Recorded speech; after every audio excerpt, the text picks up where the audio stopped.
আসসালামু আলাইকুম। কেমন আছেন বন্ধুরা? পিঠা তো অনেক খেয়েছেন কিন্তু গাজর দিয়ে কি কখনো পিঠা খেয়েছেন? চলেন গাজর দিয়ে আপনাদেরকে একটি মজার পিঠার রেসিপি দেখাবো। এর জন্য আমি একটা গাজর ভালোভাবে ধুয়ে পরিষ্কার করে প্রথমে গাজরের টুকরোগুলো ব্লেন্ড করে নিলাম। তারপরে এখানে হাফ কাপ দুধ দিয়ে দিলাম।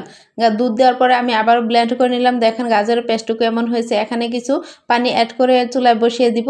বলক আসলে আমি এখানে কিছু চাউলের গুঁড়ি দিয়ে একটা ড্রো তৈরি করব। আসলে যে কোনো পিঠা চাউলের গুঁড়ি দিয়ে খেতে খুব টেস্ট লাগে। আর আমি এখানে এটাকে ভালোভাবে মুথে নিব আর এভাবে ছোটো ছোটো লেচি কেটে নিব। আমার মনে হয় না এই পিঠার রেসিপিটা আগে কেউ দিয়েছে। আর আর এখানে আমি কোনো ফুড কালার ইউজ করি নাই। সম্পূর্ণ গাজরের যে কালারটা আছে গাজরের কালারটি মাশাআল্লাহ অনেক সুন্দর একটা কালার হয়েছে। আর আমার এগুলো সবগুলো বানানো হয়ে গেছে। আর আমি এখন অল্প আছে এগুলোকে ভাজবো। আর যেহেতু এখন গাজরের সিজন আর গাজরের রয়েছে প্রচুর পরিমাণ পুষ্টি, আপনারা অবশ্যই একবার হলেও ট্রাই করবেন। আমি এই পিঠাগুলো এখন শিরাতে ভিজাবো। এর জন্য আমি এখানে কিছু খেজুরের গুড় নিয়েছি আর দুটো এলাচ আর 2 টুকরো দারচিনি দিয়ে দিলাম।